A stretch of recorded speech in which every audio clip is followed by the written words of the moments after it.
Most people spend their lives in a state of pursuit. We chase peace through career milestones, bank balances, and social status, believing it's a destination we can eventually reach.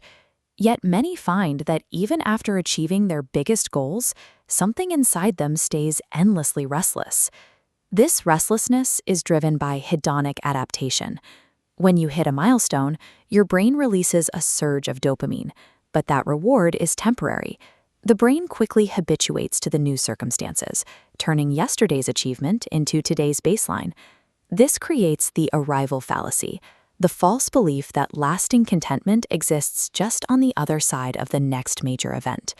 We stay trapped in a cycle where the satisfaction of arriving lasts only a few days before a new desire appears and the finish line moves again. This habituation is why external circumstances are a poor predictor of inner stability. Two people can exist in the exact same environment, one wealthy but mentally imprisoned by anxiety, the other broke but emotionally steady, because the external facts of their lives are filtered through entirely different lenses. Because external rewards are fleeting and subjective, the primary factor in finding long-term balance is the internal relationship and interpretive framework your mind has built with the world. The first reason peace stays out of reach is that we treat it as a financial or geographical coordinate. We tell ourselves we'll be calm once the promotion comes or once the house is paid off, viewing it as a prize rather than an active posture. Modern life has complicated this by amplifying social comparison. For most of human history, we measured our lives against our immediate neighbors. Today, we compare our daily reality against the permanent, high-definition highlight reels of millions of strangers. The human brain misinterprets these highly curated, unrealistic digital lives as hard evidence of personal inadequacy. It views every scroll as a data point showing that we are falling behind. This creates a constant, low-grade sense of failure. You cannot feel settled in your own progress while you are simultaneously auditioning your life against 1,000 curated fictions. Internal stability is impossible to build as long as your self-worth is tethered to the shifting and unachievable metrics of the digital world. To escape this feeling of falling behind, many turn to constant stimulation. We reach for our phones or turn on music the moment a room goes quiet, effectively losing the ability to sit still. Constant distraction is rarely about boredom. It is a defense mechanism. We use noise to suppress unresolved thoughts, knowing that the moment the stimulation stops, the emotional debris bubbles back to the surface. This is compounded by societal conditioning that teaches us to perform the appearance of being fine. We are taught to smile through disappointment and swallow our anger, rather than actually processing the underlying cause. These suppressed emotions go underground.